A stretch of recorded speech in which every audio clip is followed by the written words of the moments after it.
বইপ্রেমীদের জন্য সুখবর, শুরু হয়ে গিয়েছে ৪৮তম আন্তর্জাতিক কলকাতা বইমেলা। চলবে আগামী ৯ ফেব্রুয়ারি পর্যন্ত।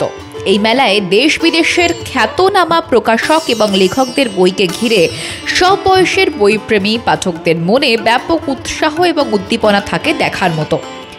শিশু সাহিত্য থেকে ভ্রমণ, উপন্যাস থেকে বিজ্ঞান এবং প্রযুক্তির বিরাট আয়োজন থাকে মেলায়।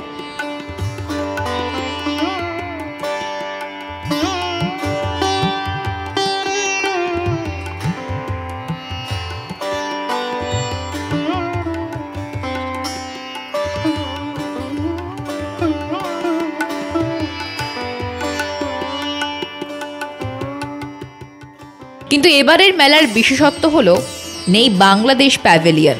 কিন্তু কেন নেই জানেন কি? আসুন জেনে নিই। শুরু হয়েছে ৪৮তম কলকাতা বইমেলা।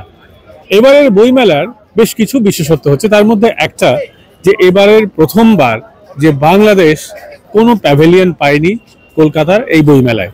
কলকাতার আন্তর্জাতিক বইমেলায় ঠিক এই জায়গাটাতেই বাংলাদেশের প্যাভিলিয়ন হতো, ৪ নম্বর গেটের ঠিক পাশেই।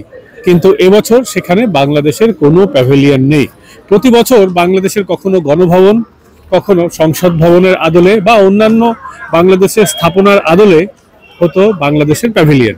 কিন্তু এবছর সেখানে দেখা যাচ্ছে অক্সফোর্ড বুক স্টোরের এক বিশাল প্যাভিলিয়ন রয়েছে এবং অন্যান্য প্রতিষ্ঠানও এবছর সেই জায়গায় প্যাভিলিয়ন পেয়েছে, কিন্তু বাংলাদেশ প্যাভিলিয়ন পায়নি। সেই প্যাভিলিয়ন না পাওয়ার দুঃখ আদৌ কি কলকাতার মানুষের মধ্যে রয়েছে, নাকি কোনো প্রভাবই পড়েনি বাংলাদেশের প্যাভিলিয়ন না থাকায়, জানার চেষ্টা করব কলকাতা বইমেলায় যারা আসছেন তাদের কাছ থেকে। প্রত্যেক বছর আমরা দেখি ৪ নম্বর গেটের পাশেই বাংলাদেশের বিরাট বড় প্যাভিলিয়ন হয়। এবছর কূটনৈতিক বলুন বা রাজনৈতিক বা দুই দেশের প্রেক্ষাপটের জন্য সেটা হয়। তাতে কি কলকাতা বইমেলায় আদৌ কোনো প্রভাব পড়েছে, বা আপনি একজন কলকাতাবাসী হিসেবে বা বইপ্রেমী মানুষ হিসেবে এটা বলুন তো, যে সমস্যা কি কোথাও হচ্ছে? দেখুন, প্রভাব সেরকম ভাবে না পড়লেও বলবো তো একটা প্রভাব পড়েছে, কারণ এই বইমেলাকে উপলক্ষ করে বাংলাদেশের প্রচুর বাঙালি বড় বড় শিল্পী থেকে শুরু করে বড় বড় উচ্চ মানসিকতার মানুষেরা এখানে আসতেন এবং দুই দেশের মধ্যে আমাদের একটা আদান প্রদান চলতো, বিভিন্ন রকম মানে শিক্ষামূলক একটা আলোচনা চলতো। সেগুলো তো বন্ধই হয়ে গেল। এটা একটা আমাদের ক্ষতি আমি বলতে পারি, কারণ বাংলাদেশ তো আমাদেরই, তো আমাদের বাঙালিরাই তো ওখানে আছে, তাদের আত্মীয় স্বজন আমাদের এখানেই থাকেন। তো আমি মনে করি না বাংলাদেশ আমাদের কোনো একটা আলাদা একটা দেশ। আমি বাংলার সাথেই আমি বাংলাদেশকে জড়িয়েই বলবো, যে আমি বলবো আমার যেটা ধারণা যে এটার একটা ক্ষতি হয়েছে, অল্প হলেও হয়েছে। অন্তর্বর্তী সরকারের মাথায় মোহাম্মদ ইউনূস বসার পর থেকেই বাংলাদেশে হিন্দু নির্যাতন ইস্যুতে দুদেশের সম্পর্ক তিক্ততার পর্যায়ে পৌঁছে গিয়েছে। এবার বুক স্টলকে ঘিরেই বইপ্রেমীদের মধ্যে নানা প্রতিক্রিয়া নজরে এসেছে। একবার শুনুন তাঁরা কি বলছেন।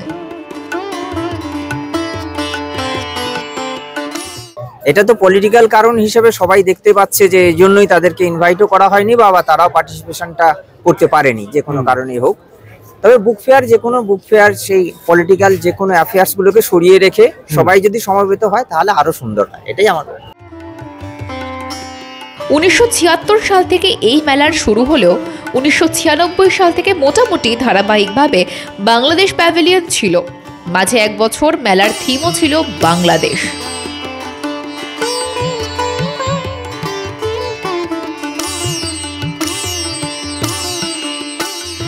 উল্লেখ্য, বাংলাদেশের বর্তমান মোহাম্মদ ইউনূস পরিচালিত অন্তর্বর্তী সরকারের সমন্বয়কদের মুখে বারবার শোনা গিয়েছে ভারত বিরোধিতার কথা। ঢাকার মতিঝিলে বিলি হয়েছে ভারতকে শত্রু রাষ্ট্র ঘোষণার লিফলেট। কিন্তু এই বছর মেলা প্রাঙ্গণে পায়নি কোনো জায়গা, আর তাকে ঘিরেও পাঠক মহলের নানা মত উঠে এসেছে। তবে বাংলাদেশের রাজনৈতিক পরিস্থিতিকে কেউ ভালোভাবে দেখছেন না। মেলায় ইচ্ছে করে হয়তো যোগদান করেনি বাংলাদেশ, তবে কোনো রকম প্রভাব পড়বে না বলে স্পষ্ট মত ভারতীয়দের।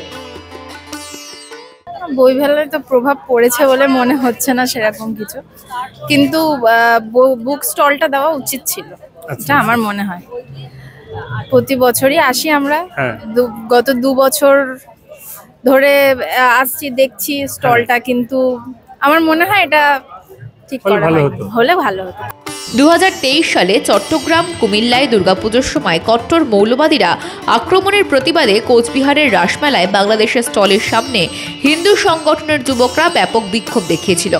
ফলে কলকাতা বইমেলায় বাংলাদেশ প্যাভিলিয়ন বসলে পশ্চিমবঙ্গের হিন্দু সমাজের ক্ষোভের মুখে পড়ার ব্যাপক সম্ভাবনা যে ছিল তা অনুমেয়। অগত্যা বেগতিক বুঝে আবেদনই করেননি ইউনুস প্রশাসন। অপরদিকে বইমেলায় আয়োজন গিল্ডের সভাপতি ত্রিদীপ কুমার চট্টোপাধ্যায়কে প্রশ্ন করা হলে তিনি বলেন, বর্তমান ভূ রাজনৈতিক পরিস্থিতির কারণে যথাযথ জায়গা থেকে আমাদের কাছে আবেদনপত্র আসেনি, তাই আগ বাড়িয়ে আমরা বাংলাদেশকে স্থান দিতে পারিনি, দেওয়া সম্ভব নয়। ব্যুরো রিপোর্ট, মাধ্যম।